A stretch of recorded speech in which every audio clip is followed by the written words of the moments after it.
അപ്പോൾ ഇതെൻ്റെ വീട്ടിലെ ലാസ്റ്റ് വെക്കേഷൻ ഡേ ആണ് കേട്ടോ. അപ്പോൾ അന്ന് ഞാൻ എടുത്തൊരു വ്ളോഗാണ്. അപ്പോൾ ഞാൻ അടുത്തൊരു ഡേ ഇൻ മൈ ലൈഫൊക്കെ ആക്കി എടുക്കാമെന്ന്. അപ്പം ഇങ്ങനെ പുറത്തൊക്കെ ഇറങ്ങി വന്ന് കുറച്ച് നേരം പ്രകൃതിയൊക്കെ ആസ്വദിക്കാമെന്ന് കരുതി നിൽപ്പുണ്ട്. മഴക്കോളുണ്ട്, പക്ഷേ മഴ പെയ്യത്തില്ലെന്നുള്ള വിശ്വാസത്തിലാണ്. 2-3 ദിവസമായിട്ട് എന്തോ ഒരു കുറച്ച് ശമനമുണ്ട് മഴയ്ക്കൊക്കെ. അപ്പോൾ ഞാൻ ഇങ്ങനെ പതിവില്ലാതെ പൂവൊക്കെ വന്ന് ആസ്വദിക്കുന്നുണ്ട്. എന്തോ വീട്ടിൽ നിന്ന് മാറാൻ പോകുന്നു എന്നറിഞ്ഞപ്പോൾ എല്ലാത്തിനും വല്ലാത്തൊരു ഭംഗി. അപ്പം ഇവളെ വീട്ടിലോട്ട് കൊണ്ടുവരുന്നത് ഏറ്റവും എതിർത്ത് ഞാൻ കേട്ടോ. എനിക്ക് വീട്ടിൽ പട്ടി ഇഷ്ടമാണ്, പട്ടി, പക്ഷേ എനിക്ക് ഭയങ്കര പേടിയാണ്. പക്ഷേ ഇന്ന് ഇവളെ ഭയങ്കര ഇഷ്ടമാണ്, ഭയങ്കര സ്നേഹമാണ് നമ്മുടെ അടുത്ത്. അപ്പം ഇവിടുന്ന് നമ്മുടെ അനിയത്തിക്കുട്ടി, എൻ്റെ അനിയത്തിക്കുട്ടി എന്നാട്ടാ ഞാൻ പറയുന്നത്, അത്രയും എനിക്കിഷ്ടമാണ്. പിന്നെ എനിക്ക് കൊണ്ടുപോകാനായിട്ട് മമ്മി മാങ്ങയൊക്കെ അരിയുന്നുണ്ട്. അപ്പോൾ പല്ലേ കമ്പി ഇട്ടവരുടെ അവസ്ഥ ഏതാണ്ട് ഇതാണ് ഗൈസ്. ഒരു സാധനം നേരെ ചൊവ്വേ കഴിക്കാൻ പറ്റത്തില്ല. എൻ്റെ ആൾക്കാർ കണ്ടുവരികയും ഇവളെന്തിരി മാങ്ങ എടുത്ത് വെച്ച് കാണിക്കുന്നത്, പക്ഷേ ഇങ്ങനെയൊക്കെ പറ്റത്തുള്ളൂ. അപ്പോൾ ഇതന്നെ അമ്മ രണ്ട് അടിപൊളി ചപ്പാത്തിയും ചിക്കൻ കറിയൊക്കെ ഉണ്ടാക്കി വെച്ചിട്ടുണ്ടായിരുന്നു. ഇതെല്ലാം കഴിച്ചിട്ട് നമുക്ക് നേരെ ടൗണിലോട്ട് പോകണമായിരുന്നു, കുറച്ച് ആവശ്യങ്ങളൊക്കെ ഉണ്ട്. അപ്പം ആദ്യം നമ്മൾ ബാങ്കിലാണ് കയറിയത്. എന്നിട്ട് അവിടെ കുറച്ച് എന്തൊക്കെയോ ഉണ്ടായിരുന്നു. ഡാഡി കൂള് വേണ്ട അതെല്ലാം നിന്ന് അടിപൊളിയായിട്ട് ചെയ്യുന്നുണ്ട്.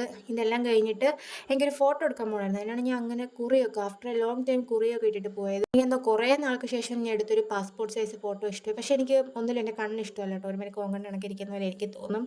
അപ്പോഴത്തേന് പോയിട്ട് വന്നപ്പോഴത്തേന് അമ്മ അച്ചാറൊക്കെ സെറ്റാക്കി ഇട്ട് വെച്ചിട്ടുണ്ട്. പക്ഷേ ഇച്ചിരി മധുരം ഉണ്ടായിപ്പോയി. ഇച്ചിരി പഴുത്ത മാങ്ങയായിരുന്നു. എനിക്ക് നല്ല എരിവും പുളിയൊക്കെയാണ് ഇഷ്ടം, പക്ഷേ എന്നാലും അടിപൊളി ടേസ്റ്റ് ആയിരുന്നു. എനിക്ക് ഭയങ്കര ഇഷ്ടപ്പെട്ടു. എനിക്ക് ഇങ്ങനെ മാങ്ങാച്ചാറൊക്കെ കിട്ടിക്കഴിഞ്ഞാൽ ഇങ്ങനെ കഴിച്ചുകൊണ്ടിരിക്കും നോൺ സ്റ്റോപ്പായിട്ട്. വേറെ ഒന്നും ഇല്ലെങ്കിലും വേണ്ട, ഈ അച്ചാറുകൊണ്ട് എനിക്ക് അവിടെ പിടിച്ച് വയ്ക്കാൻ പറ്റും. ഫുഡിൻ്റെ കാര്യമൊക്കെ എങ്ങനെയാണെന്നൊന്നും നമുക്ക് അറിഞ്ഞൂടല്ലോ. കറികൾക്കൊക്കെ എരിവ് കുറവാണെന്നൊക്കെയാണ് എനിക്ക് തോന്നുന്നത്. പിന്നെ ഞാൻ ഒരു കേക്ക് എടുത്ത് happy bye bye to me എന്നൊക്കെ പറഞ്ഞ് ഞാൻ തന്നെ കട്ട് ചെയ്ത് കഴിച്ച്. പിന്നെ ഇതെല്ലാം എൻ്റെ അനിയത്തിമാരും കൊണ്ട് തന്നിട്ട്, അനിയത്തിമാരും അനിയനും ഒക്കെ ആയിട്ട് ഇങ്ങനെ കുഞ്ഞു കുഞ്ഞു ഗിഫ്റ്റുകൾ തന്ന്. അപ്പോൾ അവരുടെ കയ്യിലുള്ള പൈസ വെച്ചിട്ട് എനിക്ക് വാങ്ങി തന്നെ കേട്ടോ. അപ്പോൾ ഐ ലവ് യു ചേച്ചി, ഐ മിസ് യു എന്നൊക്കെ എഴുതിയിട്ട് എൻ്റെ 2 അനിയത്തിമാരും കൊണ്ട് തന്നിട്ടുണ്ടായിരുന്നു. ഇത് കണ്ടപ്പോൾ പെട്ടെന്ന് സങ്കടവും സന്തോഷവും എല്ലാം കൂടെ ഒന്നിച്ച് വന്നിട്ട് പാവങ്ങൾ. അങ്ങനെ അതെല്ലാം ഞാൻ പറക്കി ബാഗിലൊക്കെ വെച്ചിട്ട് എന്തായാലും എനിക്കിത് കൊണ്ടുപോകണമെന്നുണ്ടായിരുന്നു. പിന്നെ ഞാൻ പുറത്ത് പോയിട്ട് വന്നപ്പോഴത്തേന് ഫേസൊക്കെ അകറ്റാനടിച്ച് നാശകോശമായിട്ടിരിപ്പുണ്ടായിരുന്നു. അപ്പം ഞാനൊരു പാക്ക്, മുൾട്ടാനിമിറ്റിയുടെ ഒരു പാക്ക് ഇട്ട് കൊടുത്തു. അപ്പോൾ അത് ഭയങ്കര തിക്കായിരുന്നു. പിന്നെ ഞാൻ ഇട്ട് കൊടുത്തപ്പോഴത്തേന് അത് ലൂസായിപ്പോയി. പക്ഷേ ഞാൻ അത് കറക്റ്റ് കൺസിസ്റ്റൻസി ആക്കുന്ന വീഡിയോ ഒക്കെ എടുത്തായിരുന്നു. പക്ഷേ ഞാൻ ക്യാമറ അടക്കം മറന്നുപോയി. മണ്ടത്തരം എൻ്റെ കൂടെ പിറപ്പുകളും സന്തത സഹജ് വോട്ടെവർ അതായത് കൊണ്ടും പിന്നെ എനിക്കൊന്നും പറയാൻ തോന്നില്ല എന്നെ തന്നെ, അത് കൂടെ ഉണ്ടല്ലോ. പിന്നെ നമ്മൾ ബാഗ് പാക്കിങ്ങിലോട്ട് കിടന്നു. അമ്മ എല്ലാം കൂടെ കണ്ടപ്പോഴത്തേന് ഞാൻ കരുതി ഓഹോ ഇത് മിക്കവാറും കൺഫ്യൂസ്ഡ് ആയി തകർന്ന് നാശകോശമാവുമെന്ന്.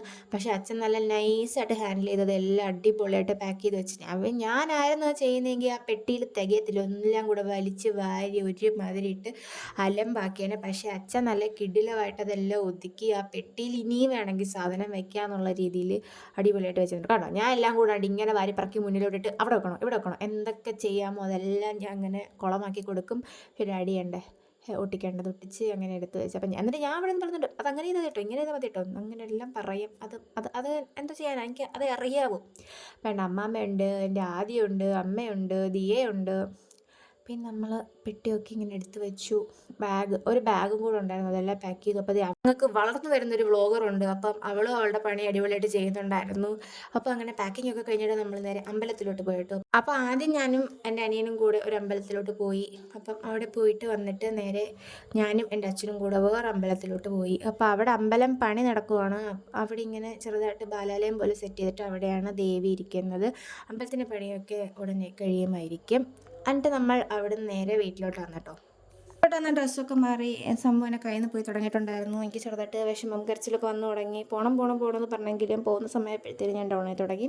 എന്നാലും കുഴപ്പമില്ല, നമ്മുടെ ഫ്യൂച്ചറിന് വേണ്ടിയിട്ടാണ് നമ്മൾ സെറ്റായിട്ട് അടിപൊളിയായിട്ട് പിടിച്ചിരിക്കണം. അപ്പോൾ അത് ചെടീനെയൊക്കെ എടുത്ത് വെച്ചത് എൻ്റെ അനിയത്തിയുടെ ചെടി കേട്ടോ, എനിക്ക് ഭയങ്കര ഇഷ്ടമായിട്ട് അവൾ ഇവിടെ ഇട്ടിട്ട് പോയതാണ്. അപ്പോൾ അവളെയൊക്കെ എടുത്ത് വെച്ച് കുറച്ച് നേരം കളിച്ച്